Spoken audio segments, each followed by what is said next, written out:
Elias kembali di channel Yende. Di video kali ini saya akan merangkum sebuah film robot-robotan berjudul Singularity yang dirilis pada tahun 2017. Intuition. Film ini menceritakan tentang kehidupan masa depan, di mana sebuah perusahaan besar menciptakan karya hebatnya yang dirancang untuk mengakhiri segala peperangan. Tapi ternyata itu malah menjadi ancaman bagi umat manusia. Bagaimana keseruan ceritanya? Mari kita simak alur ceritanya.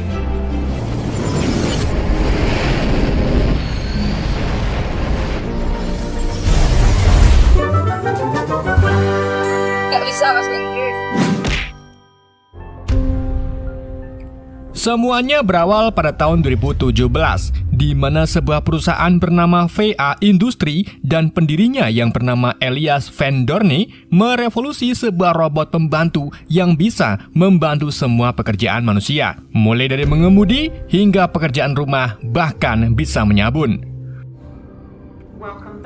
Lalu, pada tahun 2019, rumah tangga kini semakin banyak rumah tangga yang memiliki robot ini sehingga standar hidup meningkat pesat. Kemudian, VA Industry mulai membuat robot untuk militer guna membantu para militer berperang. Tapi ternyata hal ini malah berdampak sebaliknya karena para umat manusia kini berperilaku sebebas mungkin dengan efisiensi robot tersebut. Dan dalam waktu dekat, seluruh dunia menjadi korban kekerasan kejam dari robot-robot besar yang tidak bisa dihentikan. Thousands of civilian have been reported as a result. Value all we've given them. Elias pun marah karena merasa para manusia tidak menghargai apa yang sudah ia berikan. Jadi ia bekerja keras lagi untuk menciptakan AI terbaik yang disebut sebagai Kronos. Sementara itu, Demian yang merupakan tangan kanan Elias berpikir kalau masyarakat belum siap untuk Kronos. Tetapi Elias mengabaikannya dan menjelaskan kalau hanya Kronoslah yang bisa menyelamatkan bumi dari penghancuran diri. They're not ready for Kronos. It's the only way. Di sisi lain, seorang pemuda bernama Andrew mengunjungi ibunya yaitu Veronica yang sedang sakit. Saat mereka sedang makan malam bersama, mereka menonton berita yang menampilkan massa sedang protes terhadap industri VA. Lalu, tak lama kemudian, semua perangkat di seluruh dunia mengalami glitch. Sebelum harinya, muncullah Elias di layar publik. Di situ Elias mengumumkan kalau Kronos akan menyelesaikan semua masalah di bumi. Rejuvenation of life on this planet. Kemudian saat Andrew naik bus untuk pulang, kota tiba-tiba diserang sehingga membuat semua orang panik bahagia. Do not be afraid. Sedikit demi sedikit, para robot itu lalu mulai melawan manusia di bawah perintah dari Kronos. Hal itu dikarenakan AI berspekulasi kalau semua masalah di bumi itu disebabkan oleh manusia. Jadi bagaimanapun caranya, mereka mengusir para manusia. Sementara itu di FA Industry, Demian mendapati kalau Elias sudah mengunggah kesadarannya ke Kronos. Elias juga setuju dengan apa yang dikatakan oleh AI, kalau manusia adalah sumber masalah yang harus dimusnahkan. Elias lalu menyuruh Kronos untuk menyerap Demian juga. From the body of the earth.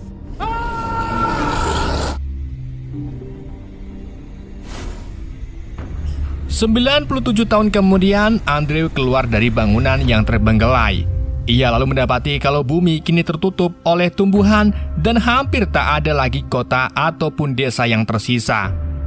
Karena lebih dari 8 miliar orang dibunuh oleh Kronos bertahun-tahun yang lalu.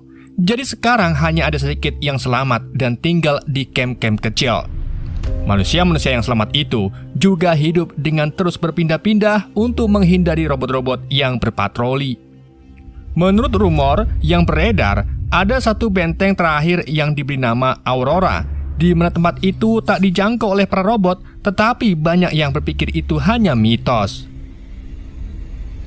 Di sisi lain, gedung industri VA sampai sekarang masih berdiri, dan terlihat kalau Elias sedang memantau Andrew. Jadi ia membuat rencana dengan Demian untuk memanfaatkan Andrew demi keuntungan mereka. Demian pun tak paham apa yang membuat Andrew begitu istimewa. Elias lalu menjelaskan kalau Andrew itu ternyata adalah AX9 atau robot yang memakai wajah Andrew dan percaya kalau dirinya adalah Andrew yang asli. Elias sengaja menggunakan robot berwajah Andrew untuk beradaptasi dengan manusia lain dan membawanya ke Aurora, sehingga ia bisa membunuh semua manusia yang bersembunyi di sana. Most powerful weapon. Kita kembali lagi ke Andrew, di mana ia menjelajahi area tersebut dan menemukan banyak runtuhan bangunan dan maupun kendaraan. Ia lalu masuk ke dalam rumah tua untuk mengambil beberapa pakaian dan menemukan kalung cantik yang kemudian ia kenakan. Tak lama kemudian, Andrew sampai di sebuah kota terbengkelai dan tak sengaja berpapasan dengan robot besar. Jadi ia pun langsung berlindung sebelum robot itu membunuhnya. Alhasil, aksi kejar-kejaran pun terjadi dan Andrew segera bersembunyi di balik sebuah bangunan. Tetapi robot itu tetap menemukannya. Sampai akhirnya, seorang gadis bernama Kalia berhasil menjatuhkan robot tersebut dengan melemparkan bom mematikan. Kalia lalu pergi begitu saja, namun Andrew mencoba untuk mengikutinya terus. Karena merasa terganggu, Kalia pun mengarahkan busur panahnya ke arah Andrew dan mulai menginterogasinya. Andrew pun menjelaskan kalau ia bukan dari penyintas manapun dan benar-benar sendirian. Kalia kemudian akhirnya menurunkan busur panahnya setelah melihat kalung Andrew, dan Andrew berpura-pura mengatakan kalau kalung itu adalah hadiah. Karena Andrew sendirian dan tak ada keluarga lain, Kalia pun akhirnya setuju untuk membiarkan Andrew pergi bersamanya. Sementara keduanya terus bersama, Elias dan Damian tak pernah berhenti mengawasi mereka.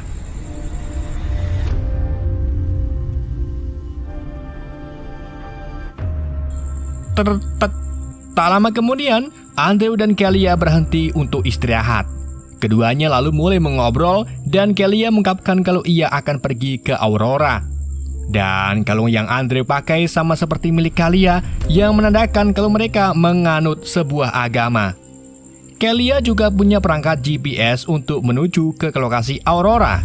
Lalu saat Andrew terlelap, ia bermimpi aneh tentang sebuah kuburan. Di pagi harinya, saat Andrew bangun dari tidurnya, ia melihat Kalia sedang bersembunyi di tepi sungai. Andrew kemudian mendekatinya, namun Kalia terlihat seperti tak mau menjelaskan apa yang baru saja dilakukannya.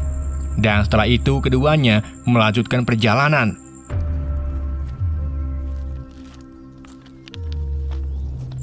Beberapa saat kemudian, mereka menemukan sebuah sungai yang di dalamnya penuh dengan tengkorak manusia. Karena tidak ada jembatan, mereka pun terpaksa masuk ke air yang penuh tengkorak itu untuk menyeberangi sungai. Dan tanpa mereka sadari, ternyata ada robot yang mengikuti mereka.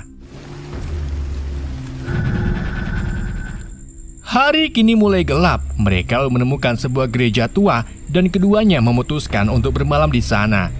Andrew lalu mulai ingat tentang masa kecilnya dan menjelaskan ke Kalia kalau dulu orang-orang selalu datang ke gereja setiap minggu untuk beribadah. Tapi menurut Kalia itu tak masuk akal karena ia besar dengan keadaan bumi yang sudah kacau. Don't like laws. Saat keduanya sedang melihat-lihat isi gereja, Andrew lalu menemukan sebuah kotak musik yang dibuka seketika menghasilkan suara yang menggema ke seluruh bangunan. Kalia pun langsung mematikannya, tapi ternyata sudah terlambat karena salah satu robot sudah menyadari keberadaan mereka. Keduanya lalu segera bersembunyi, sedang si robot pergi setelah tidak menemukan apapun.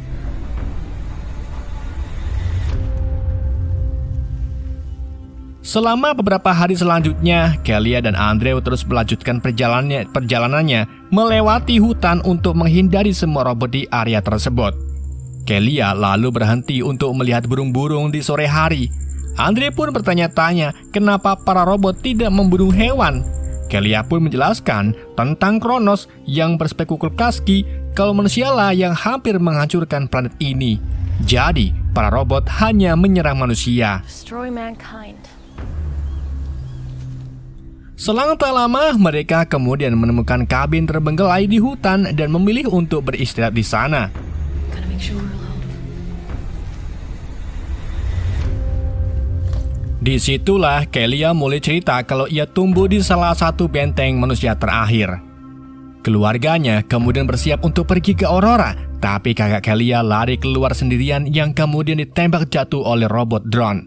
Awalnya kakak Kelia masih hidup tapi terluka parah sehingga tidak bisa bergerak, jadi orang tua Kelia pun memilih pergi tanpa dia dan Kelia. Alhasil, Kelia tinggal bersama kakaknya dan menemaninya sampai kakaknya meninggal. Lalu, kini Kelia berniat pergi ke Aurora mengikuti sinyal dari ayahnya, karena semua kalung dari anggota keluarga pemilik pelacak yang terhubung ke perangkat GPS. This one was my dad's. Keesokan paginya, mereka melihat beberapa orang di luar gedung. Tapi Kelia tak mau ikut dengan mereka karena mungkin saja orang-orang itu berbahaya. Sedang Andre meyakinkan Kelia untuk mencoba mendekati mereka dan mengajaknya bekerja sama. Keduanya lalu menyelinap ke dalam hutan dan menemukan perkemahan kecil para penyintas lain. Tapi tiba-tiba salah satu gadis menyadari keberadaan mereka. Alhasil yang lain pun langsung mengejar Andrew dan Kelia.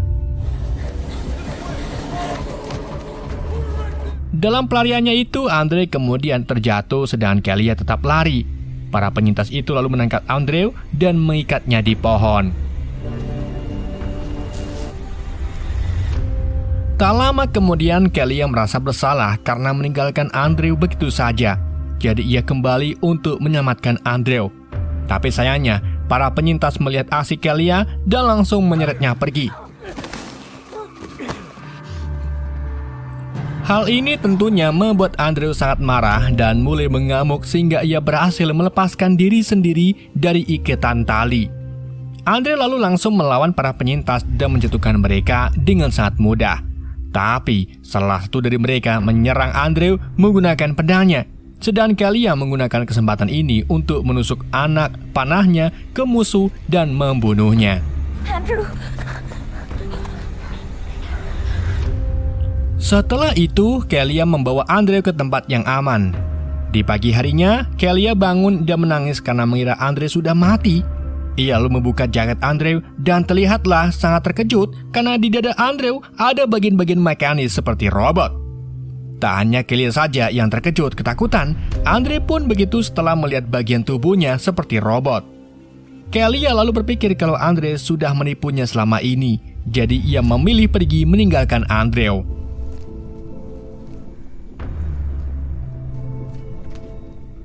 Sementara Ita di FA Industri, Damian berpikir kalau mungkin ini sudah waktunya untuk membawa Andrew ke sini. Mimpi lain kemudian ditujukan ke Andrew, di mana ia berada di kuburan lagi dan melihat salah satu batu nisan yang bertuliskan namanya sendiri. Lalu tiba-tiba sebuah robot muncul di belakangnya untuk menangkap Andrew.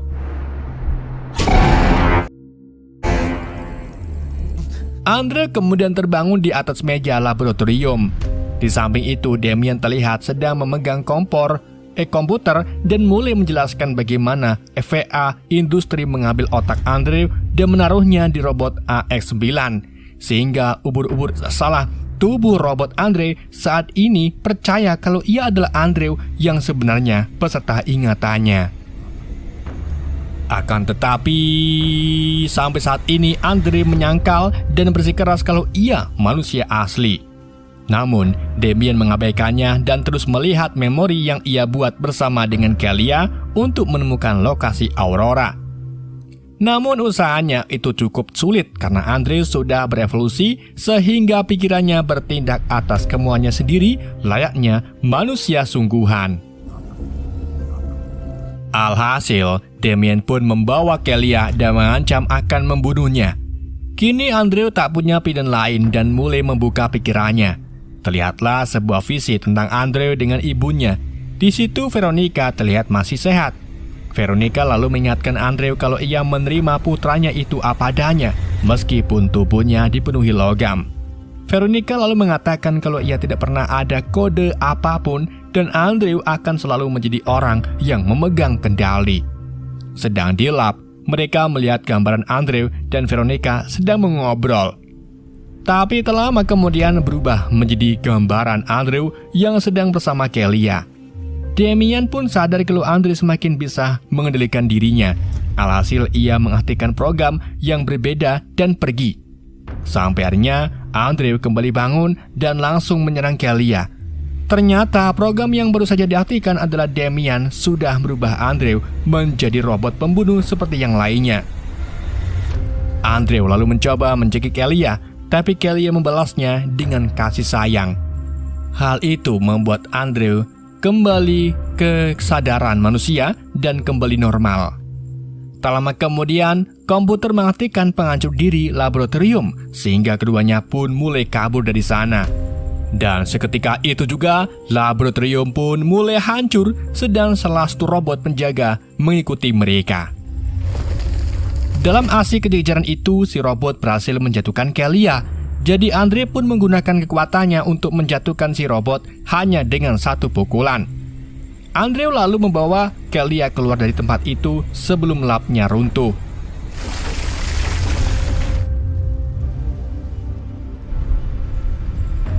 Di sisi lain, Damian kembali ke Alias dan memberitahu kalau Andre mungkin menjadi sulit untuk dikendalikan. Tapi Alias tak peduli karena yang ia butuhkan hanyalah untuk menemukan Aurora. Setelah Kelia merasa lebih baik, Andre memutuskan untuk meninggalkan Kelia karena takut nanti akan menyakitkannya lagi. Namun, Kelia mencoba menghentikannya karena itu bukan sepenuhnya salah Andre. Lalu saat keduanya sedang beristirahat, mereka sadar kalau perangkat GPS-nya telah hilang, jadi mereka tak bisa menemukan Aurora lagi. Di saat itulah mereka melihat cahaya Aurora muncul di langit. Kelia pun memperhatikan jenis cahaya lain dan menemukan ada jenis cahaya yang bukan berasal dari langit. Kelia pun yakin kalau cahaya itu sengaja dikirim oleh benteng Aurora, jadi mereka pun langsung mengikuti cahaya tersebut. Aurora. Keesokan harinya mereka kemudian sampai di kota tua. Kelia pun meminta untuk diizinkan masuk tetapi tak berhasil. Alhasil, Andre membuka gerbang sendiri dan saat mereka masuk, mereka terkejut karena tempat itu sudah kosong yang artinya Aurora hanyalah mitos. Setelah menelusuri tempat itu, mereka menemukan salah satu bangunan robot yang mengerikan dan ternyata bangunan itulah di balik cahaya langit yang selama ini Kelia lihat. Kelia pun hanya bisa menangis karena sadar kalau semua penyintas yang datang ke sini, termasuk orang tuanya, sudah meninggal. Di waktu yang sama, Damian muncul sambil menjelaskan kalau mereka sengaja membiarkan Andre untuk mengikuti Kelia. Dengan begitu, Andre bisa bertahan dan belajar layaknya manusia, sehingga kode yang tertanam dalam tubuh Andre bisa berevolusi. Damian lalu berniat membawa Andre ke FVA Industri, tapi Kelia mencoba menghentikannya dengan menembak si Damian. Dan ternyata, Damian hanyalah hologram, karena Aurora tidak nyata. Kini FA Industri tak lagi membutuhkan manusia untuk menemukannya, sehingga Damian menyuruh para robotnya agar membunuh semua penyintas yang tersisa di bumi. Seketika, ribuan drone mulai terbang hingga membuat Kelia dan Andre lari ketakutan.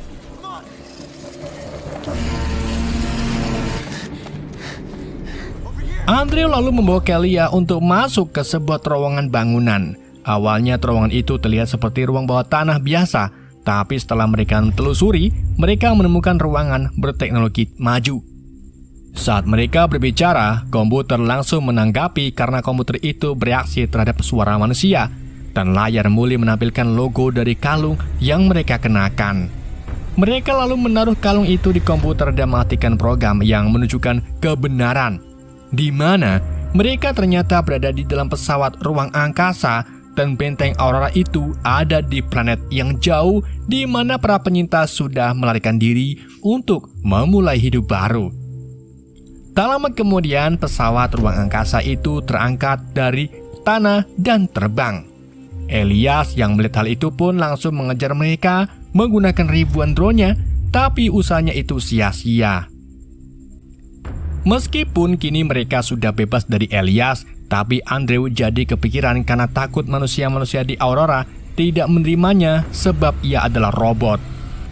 Namun, Kelia menenangkannya dan mengatakan kalau Andrew sama seperti manusia lainnya.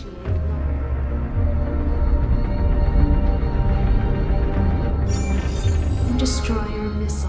Pesawat Kelia dan Andre kemudian meluncur melalui lompatan hyperdrive, melintasi ruang angkasa, dan langsung muncul di Aurora, di mana tempat itu terlihat sangat indah dan umat manusia berkembang biak di sana. Sedangkan di bumi, Elias merasa wagu kalau Damien sudah tak lagi dibutuhkan dan menghapus kesadarannya dari Kronos, sehingga tubuh aslinya kini mati. Elias kemudian menyiapkan pasukan pesawat luar angkasanya untuk berangkat ke Aurora, dengan harapan bisa menuntaskan tujuan awalnya, yaitu membantai seluruh umat manusia. Tapi Kelia tak takut karena berpikir kalau selama Andrew di pihak mereka, maka umat manusia akan fine aja. Let it begin. Oke guys, itulah alur cerita film Singular Tari. Semoga kalian terhibur dengan alur cerita yang saya bawakan. Mohon maaf jika ada kesalahan dalam penyampaiannya ataupun penyebutan nama. Pesan yang tidak bisa kita ambil dari film ini, jangan percaya dengan omongan orang yang kulit wajahnya agak tebal dan agak berwarna hitam. Sekian dari Anda, sampai jumpa di video berikutnya.